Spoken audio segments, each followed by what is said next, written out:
अस्सलाम वालेकुम दोस्तों, आज आपसे मुखातिब है मोहम्मद जौला और आप देख रहे हैं इन्फो गॉसिप। दोस्तों, अर्तगरल अल गाजी ड्रामा सीरियल इन दिनों पाकिस्तान समेत पूरी दुनिया में खासा मकबूल हो चुका है। जहां इस ड्रामा सीरियल ने गैर मुस्लिमों पर खौफ तारी कर रखा है, वहीं कुछ मुसलमान ममालिक भी इसकी शोहरत से नाखुश नजर आते हैं। पाकिस्तानी वज़ीर-ए-आज़म जनाब इमरान खान ने इक़्तिदार में आने के बाद अर्तगरल अल गाजी को दिसंबर 2019 में सरकारी टीवी पर नशर करने का ऐलान किया था, जो कि आजकल PTV पर नशर किया जा रहा है।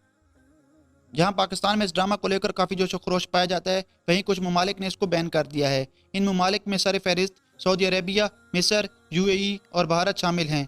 दोस्तों, इंडिया में पाबंदी की वजह तो समझ में आती है, क्योंकि नॉन मुस्लिम कभी भी नहीं चाहते कि मुसलमान अपनी तारीख से मुतल्लिक कुछ जाने, बल्कि वो तो हर वक्त मुसलमानों के ईमान को ख़त्म करने के चक्कर में रहते हैं। लेकिन दूसरी तरफ ये जानना भी बहुत ज़रूरी है कि सऊदी अरब, मिस्र और मुत्तहिदा अरब इमारात ने इसको अपने मुल्क में नशर करने से क्यों रोक दिया है। चुनांचे ये अपनी नवीयत का वाहिद ड्रामा सीरियल है जो दुनिया के 60 से ज़्यादा ममालिक में देखा जा रहा है। एक तहकीक के मुताबिक ये बात सामने आई है कि असल मसला ड्रामा सीरियल का नहीं, बल्कि तुर्की के सदर तैयब उर्दगान का है। मिस्र के सबसे बड़े फतवा जारी करने वाले इदारे ने यह फतवा जारी करके अर्तगरल गाजी की नशरियात पर पाबंदी लगाई है। उनके मुताबिक तुर्की खित्ते में अपना असर और रसूख बरकरार रखना चाहता है और इस ड्रामे के जरिए तुर्की अपनी सॉफ्ट पावर लोगों के दिलों में कायम करना चाहता है।